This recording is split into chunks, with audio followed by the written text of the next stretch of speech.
Hi, welcome to Stories with me, Shonna. Today we're going to continue our story, The Barren Grounds by David A. Robertson. We're on chapter 14, and Eli has just saved Morgan's life. They're trying to find the man that took everything, took all of the resources and left the land in perpetual winter. And thankfully, Morgan survived falling down a ravine, and we're about to see what happens now. So let's get settled in.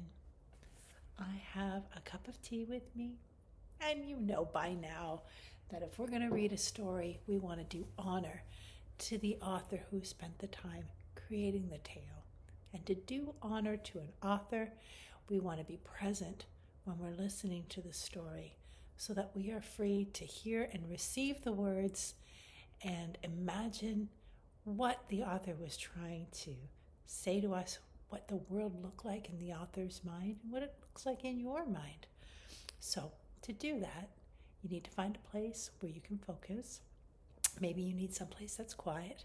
Maybe your house isn't quiet, so headphones might be a good idea. If you want to go someplace that's a bit quieter in your house or calmer in your house, go ahead and do that. If you're hungry, get a snack. And maybe you want to invite someone that's in your house to listen along with you. You can let them know what they've missed, catch them up on the story and who the characters are. Big breath in. I'll have a sip of my tea. And if you need to pause this video, go ahead and do that. Maybe you don't have time for the whole thing. That's fine. You can come back to this video again and again and again. I'll wait for you. I'll be here. The video will be here to watch. Are you ready now? Let's get started. Chapter 14, The Barren Grounds. And forgive my pronunciation. I kept looking on the computer to find out how to pronounce these words in Cree. And I don't have anybody here in my neighborhood that speaks Cree, so I'm taking my best guess, but I know that I'm probably really messing it up, and I'm sorry about that. I'll keep looking. I'll keep looking for a place where I can find the pronunciation. But for now, I just ask for patience and grace. All right, here we go. Chapter 14, The Barren Grounds. Ochik's camp was a small clearing on the other side of the canyon, no bigger than 10 feet by 10 feet, surrounded by forest. Trees weren't the only protection. The animal being had created his own snowdrifts, which encircled the camping area and kept a spot clear for the hut. They raised the dwelling, which was constructed out of thin poles and hide that the Ochik had carried in his pack, and set up some spruce boughs and bedding inside around a fire pit. Again, Eli built the fire, and once this was all done, they sat around it together. Morgan was thrilled to not only be alive, but to be in front of a fire and under a blanket. She was happy to stay there, warming her arms and hands at the flames and doing nothing else. Her fingers stung as they started to regain feeling, but it was a good sort of pain.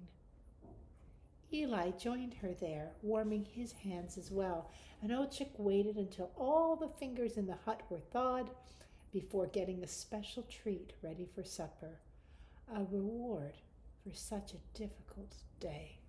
It was a difficult day, but they made it. Morgan made it. I've read about this at school, Morgan said with her mouth full. Pemmican? Do you know what pemmican is? It says here, it's like deer meat or something, all powdered up and mixed with fat. That's right, Ochik said. Pemmican. Too bad there's no berries in it. Have you ever tried pemmican? I wonder if I'm saying it correctly. I challenge you to Google it or ask someone in your community or someone you know who can tell you more about it. I bet it's delicious. especially after a long day of traveling in freezing cold weather around a fire. "It's so good," Morgan said. "It tasted all kinds of amazing, and it was filling, too. I mean, everything tastes good after almost dying, but it sure beats dried meat and broth." "Don't get too excited," Ochik said.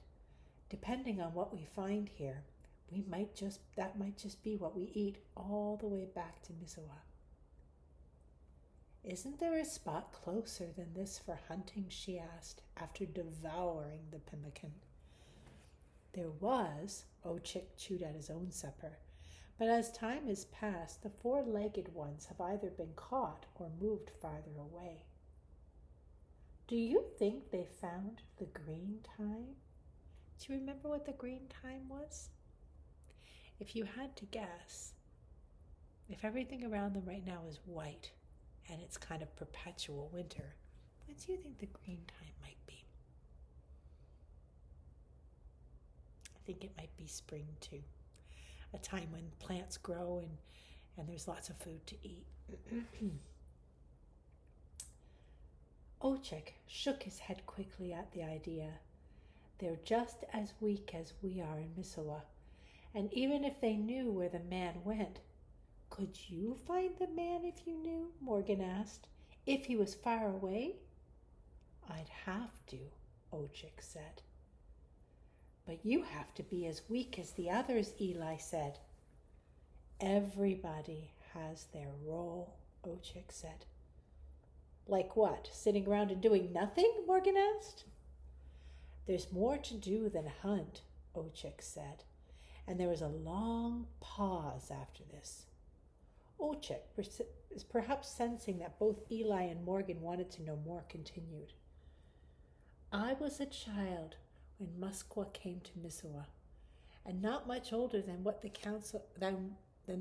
council decided to make him chief. And soon after he became chief, the man entered our village. One of the first decisions Musqua made—" Sorry, I need to have a sip here. I feel a tickle in my throat. My throat is dry.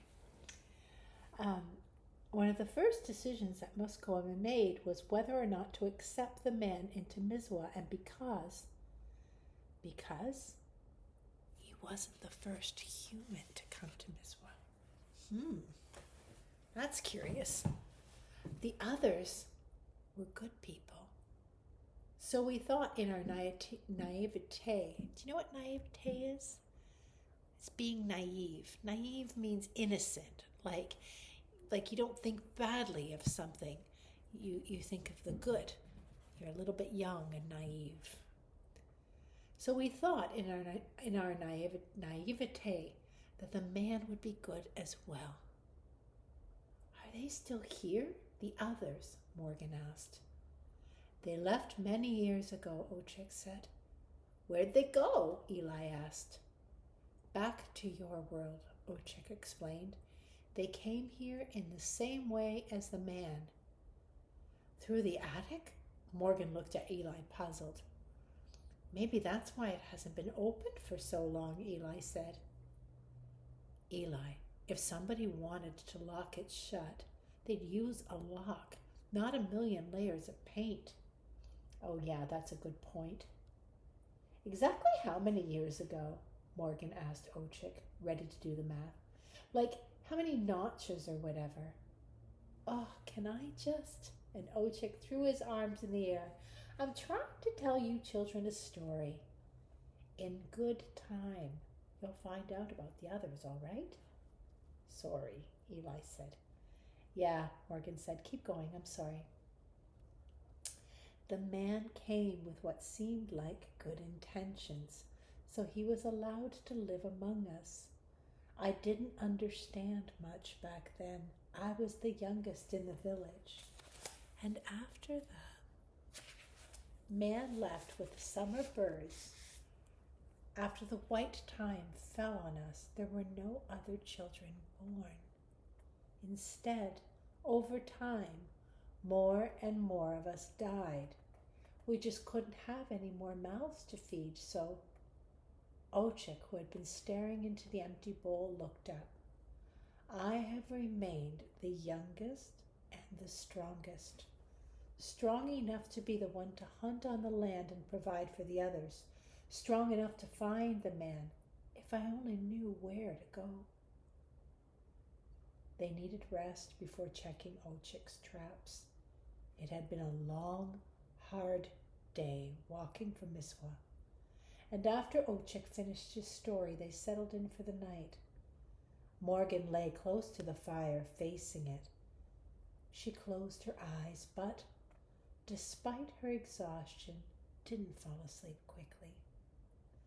She listened to the wind outside, its distant hollow song serenading her as it danced through the trees. I like that line. I can picture that so well. A distant hollow song serenading her as it danced through the trees. The author's talking about the wind, like the wind sound through the trees is a song, and it's dancing in the branches. That's a really good word picture. She listened to the fire crackle softly, like it was trying to be quiet, trying to allow them rest. And amid these sounds, her mind wandered. She tried to think if this was the first time she'd ever been camping. She was sure it was. A family she'd stayed with a few years earlier, family number 5, she guessed, had gone on camping trips, but they hadn't taken her with them. They'd seen fit, just like the family before Katie and James, to send her off to respite instead. Respite means so when the foster family went on holiday, they didn't let her be part of their family. They went on holiday and they sent her someplace else called respite care. Respite means giving somebody a break. How do you think that made Morgan feel? She was in someone's home, but not part of it, not welcomed into it. She just took up a room and wasn't really welcome to engage in things like going on the holiday. That must have been very painful.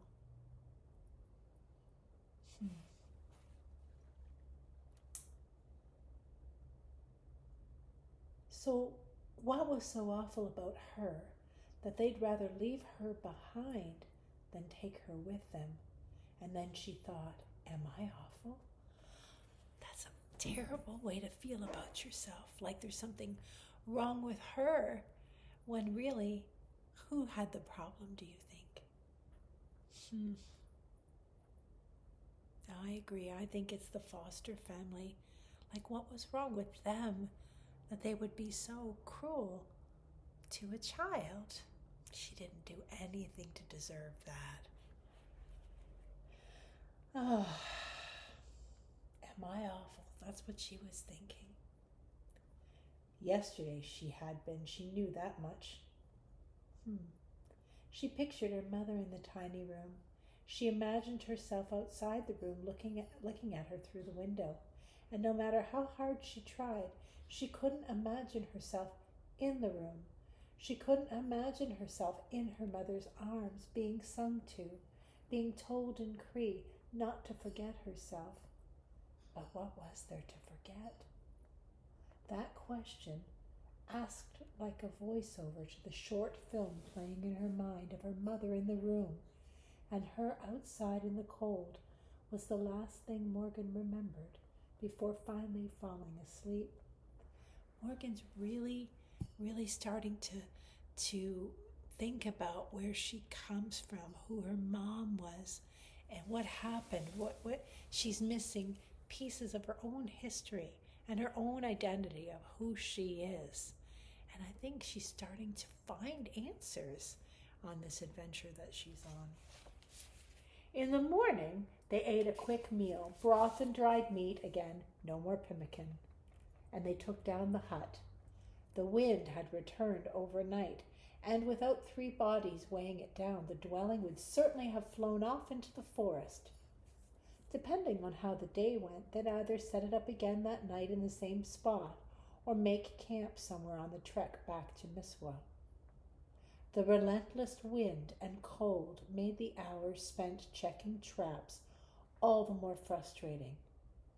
It felt like braving the elements should yield some kind of a reward, even the smallest of animals, to bring to the villagers, but time and again they were met with the same reality, an empty trap. Have you ever been trapping?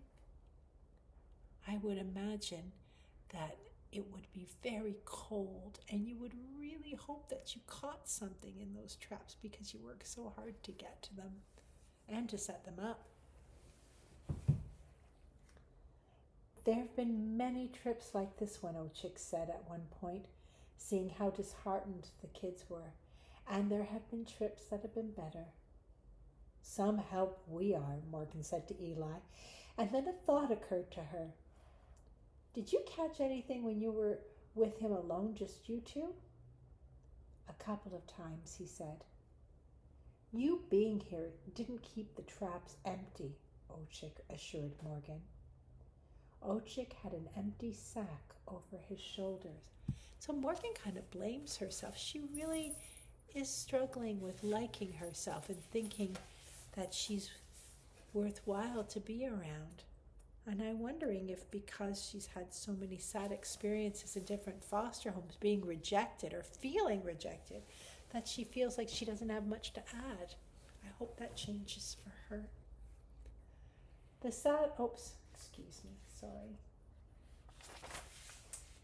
Ochik had an empty sack over his shoulders, and it was the saddest thing Morgan had ever seen.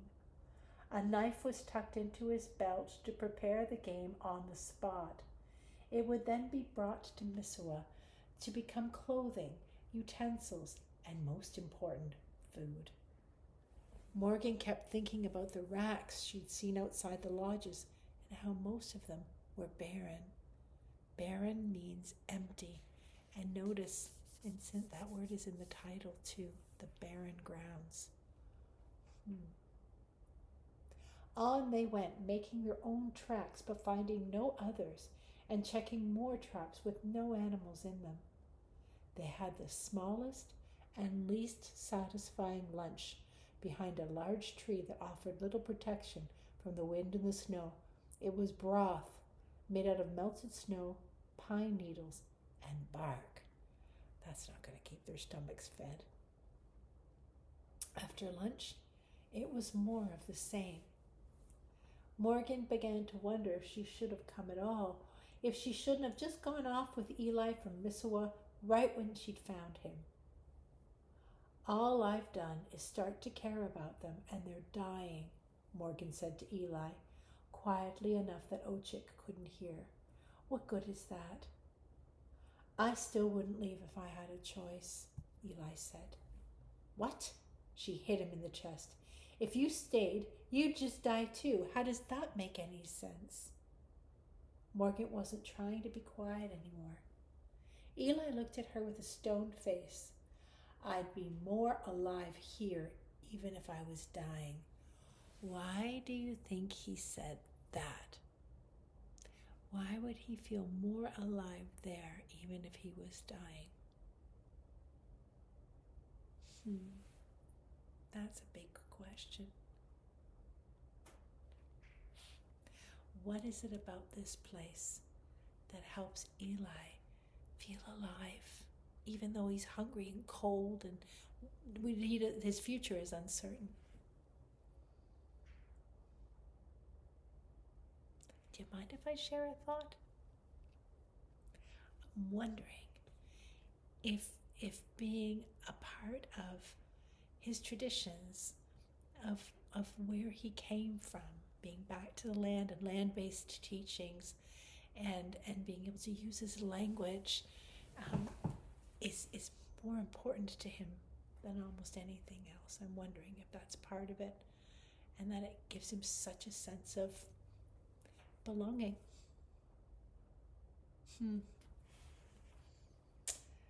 I'd be more alive here even if I was dying. Are you listening to yourself? You? Shh! Ochik hissed at the two foster siblings, and they stopped fighting. Ochik was crouched down, staring off into the forest through the blustering snow, and without looking at them, without looking away from whatever he saw, he raised a finger and beckoned them over with it. They eased forward with great care until they were at his side, and then he pointed in the direction he'd been staring. "I don't see anything," Morgan whispered. "Look," Eli pointed too. She peered through the storm until she finally saw it. There was another animal being standing at one of the traps. It was oblivious to the group's presence. Oblivious means it had no idea. "Maybe you're luckier than you think," and Ochik pulled out his knife. He started to move towards the animal. Morgan and Eli followed a safe distance behind, worried they might make a noise. It was a squirrel, maybe a foot shorter than Ochik, dressed in the same sort of clothing that he wore. Its bushy tail protruded from dark pants, and it wore a long-sleeved, green-hooded top. The children didn't say anything to each other. They just exchanged the same upset looks. How was it okay that Ochik planned to kill another animal being that walked on 2 legs? He talked about 4-legged ones. Presumably that's what the villagers in Missoula ate. Animals that didn't walk or talk and were the same size as the animals Eli and Morgan were familiar with in their world. This felt like a person killing a person. And when Ochik was nearly at the unsuspecting squirrel with his knife raised and ready for the kill, Eli called out, "Run!" The squirrel leapt to the side in time for the knife to stab into the trap, which was empty. The animal that had been in the trap, a hare, was now in the squirrel's mouth and very dead, dangling, half in, half out. Ochik glared at Eli, and it sent a shiver down Morgan's spine. Eli backed away, and so did she. "Isn't it one of your own?" Eli asked.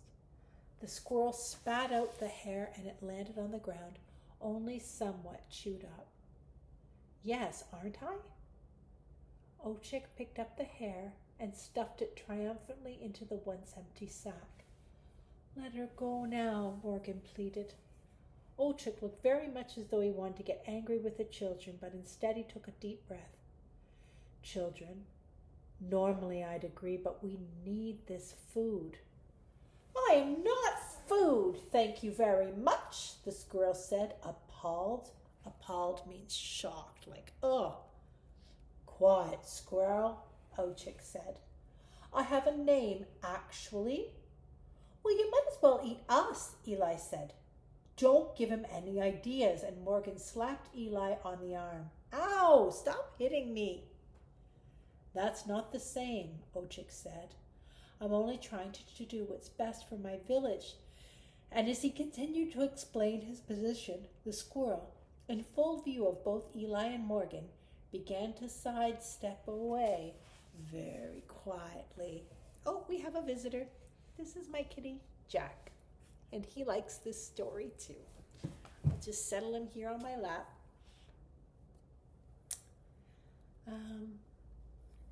The foster siblings said nothing, hoping that the squirrel could get far enough that when Ochik noticed, it would be too late.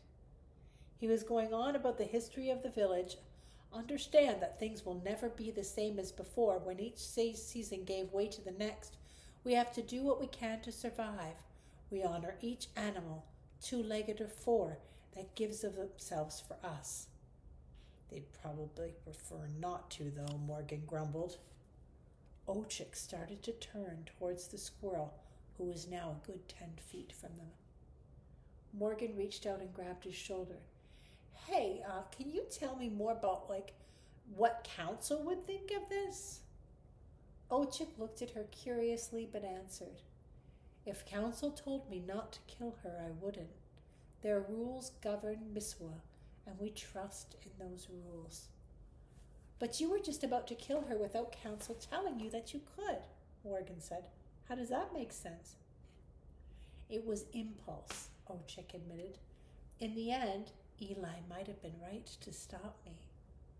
What do you think?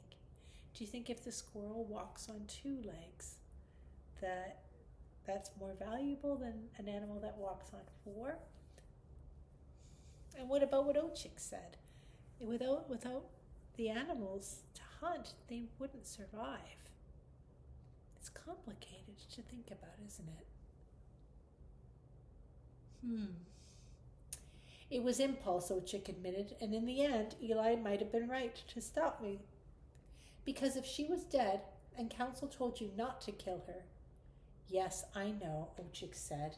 I already conceded your point. And another thing, she crossed her arms for effect and tried to think of another thing. While she did, she glanced at the squirrel. She'd not intended to, and it gave away her stalling tactic. Stalling tactic is just, I've got a kitty cat hair on my nose. A stalling tactic means she's trying to distract the Ochik so that the squirrel can start to get farther and farther away because she really doesn't want the Ochik to hunt the squirrel. So she's trying to distract it. Clever girl. Ochik wheeled around to find the squirrel still very slowly trying to escape. And when the squirrel locked eyes with Ochik, she froze for a moment, and so did he. And then, like a bullet, he took off after her. She bounded away from him, and it was difficult to tell who was faster. The deep snow didn't impede either of the animal beings, and all Morgan and Eli could do was keep them in sight as they chased behind. Ochik and the squirrel were quickly no more than specks across the tree-littered horizon, kicking up clouds of white flakes like a snowblower. Never mind the 2 animal beings. Morgan could hardly keep up with Eli.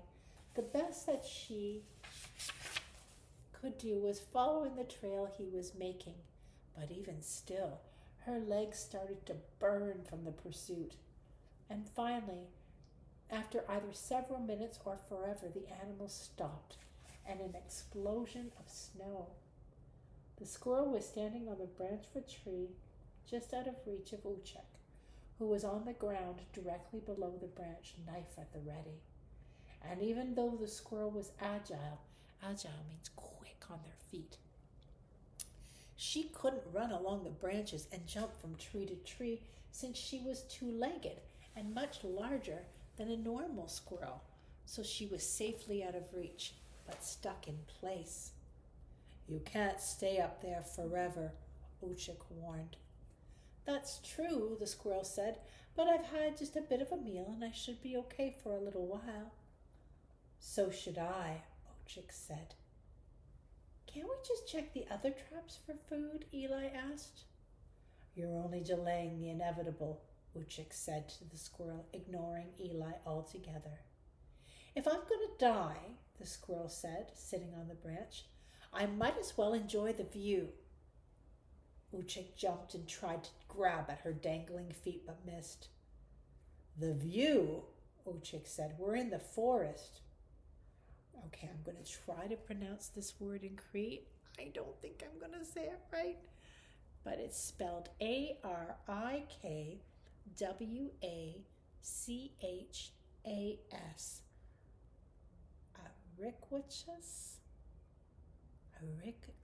Arikwas?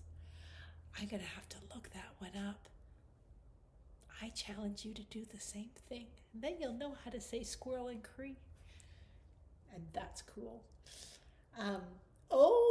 Now you're using my name, Ochik, she chided. It's not that I don't respect you, Ochik said. You're a victim of circumstance. Well, if it's all the same, I'd like for you to call me Arik. The squirrel raised her chin and crossed her arms. If you respect me so much. I can't say that you respect me stealing from my traps. Ochik tried to grab Arik's feet again, but failed. I didn't see your name on them. You know they're mine. Can I ask a question even if you're both super worked up? Morgan asked. I'm not worked up. He is, Arik said. Do you blame me? Ochik said. So this has to do with the traps and the hair you had in your mouth, Arik, Why is this even a thing? I mean, I thought squirrels just ate nuts and seeds and stuff like that, Morgan said. I'll have you know, Eric said, that when food is scarce, like it has been for many years, squirrels like yours truly here will eat meat. That is, if they're smart enough to catch it. She looked down at Uchik with a smirk. Or know where to find it. You stupid little squirrel! Uchik in his anger missed Arik by a mile, this time around jumping and reaching wildly. Arik laughed at the attempt and sighed. The sunset is pretty this time of year. I think I could hang on until then at least. Well, you just go ahead and hang on. Two can play at this game. And Uchik cleared snow away from the base of the tree, busily and angrily making a place where he could wait Arik out while being shielded as much as possible from the wind.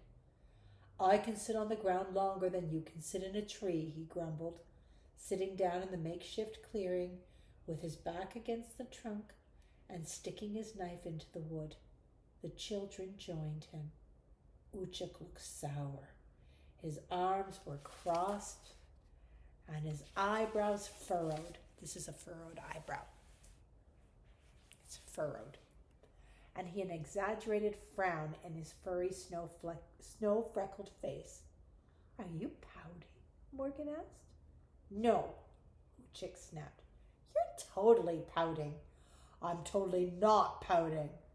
And while all this went on, Arik lay down on the branch and put her arms under her head, and she looked in the midst of the storm as if she were relaxing in a hammock on a warm summer day. I could get used to this, she said. I'm just mad at you both, that's all, Uchik said to Eli and Morgan. We didn't run away from you, Morgan said. We just don't want you to eat something that walks and talks, Eli said. You've been here for 2 weeks, Uchik for the first time sounded tired. You'd think differently after decades of the white time. That's true. They haven't been there very long. It's hard for them to understand what's been happening in the community when they're starving. That's a different thing. I wouldn't, Morgan said. Creator gifted some of us beings with the good words and left many without them. Those creatures have always provided for us, and we honor them for it. They've left the area, and we are dying. I'll do anything to help Missawa survive, Uchik said. You know, Arik turned on her side, still relaxed as could be. I've been thinking. Let's say the white time ended. Would you still want to eat me up? What's the point of answering that question? Uchik was growing more sullen by the moment. If I'm going to die at some point when I get off this branch, then why don't you humor me? Fine, Uchik got to his feet. If the white time ended, no, I would not eat you. He scanned the area as though things really were different, as though instead of snow and wind and cold, there was lush green grass and leaves, warm air, rushing water, and plenty of game. The land would provide everything we would need. I have a follow-up question, Arik said. Don't push it, Uchik warned. Just one more, I promise. Arik sat on the branch again, her legs kicking back and forth playfully. Let's say I knew where the summer birds were being held. Would you make a deal with me? Say, let me go in exchange for that information? Liar! Uchik leapt into the air and grabbed at Arik, but missed for a 4th time. I mean, I could be lying, but... And she put a finger on her chin and stroked the fur. What if I'm not? Are you willing to risk it? If you knew where the summer birds are, where the man is, you would have gone there yourself, Uchik said. Not really, she said. Yes, really, he said. Maybe I've been waiting for exactly the right moment, she said. And how many have died while you waited, if that's what you said is true, he said. Maybe this moment is the only moment that would have ever worked, my dear friend, she said. I'm not your friend, and how would you know that? Well, after all, she said, it's very far, and I have short legs, and if you believe nothing else, you have to believe that. Plus, little old me against that big human? Why should I believe anything you say, you thief? For the same reason, dear Uchik, that I would trust you and come down from this branch. What other choice do we have? Uchik looked at the children who had remained sitting and watched the exchange with great interest. He looked at Eric thoughtfully. Your deal is that you tell me and I let you go? In a nutshell, she said. See what I did there? Nuts, squirrel. I want to amend the deal, he said. You tell me and I let you live, but you come with us to where the summer birds are. Us? Morgan wondered how many days that would take and how many hours on earth. The most they could be away was maybe a week and a half, and that was very loose math, hopeful math, the kind she did for quizzes after forgetting to study. We have to help them, Eli said to her. Please. How far is it? Morgan asked Eric. It's far, but not far, far, Eric said. Like in miles, Morgan said. What's miles? Eric asked. Like compared to from Misswa to here, Morgan said. Let's see, and Eric scratched her temple. It's like, Eric, Ochik said, do we have a deal? I want to amend your amendment, Eric said with full-on squirrely duck lips. Uchik looked like he wanted to pull his fur off. What now? If I'm to come with you, Eric said, I think it's best that I lead you there and not tell you anything at all right away. Male animals and directions. Am I right? No. Ochik shook his head violently. No deal. You tell me now or that's that. Then kill me, she said. You'll be full for a short while, but then you'll have to come here again and again and again until forever has gone by and we will have all died of starvation. Ochik sighed heavily. I don't know. Ochik, she said, don't you think I want the green time back? Do you think it's fun for me to steal your food? To live like this and forever white? Uchik stuck his knife into his belt. Fine, Eric, but if you're lying, I will serve you to the village for a feast, and gladly. Eric jumped off the branch and extended her paw, looking pleased and relieved at the same time. Splendid, she said. We have a deal then. Nothing is done without council's approval, he said. Oh, good, she said. I've heard Misswa is lovely this time of year. Well, we met a new character, and it's a two-legged squirrel that walks and talks, and she has information. She has information about where the guy is that took all the green time. And I think that the rest of this novel is going to be how to get it back. That was a good deal. I have a feeling that there's a lot more adventure coming up for them. I am so glad that you joined me today, and I'm very pleased to be reading this book with you. And I will see you next time for chapter 15. I hope you have a wonderful day. Bye-bye.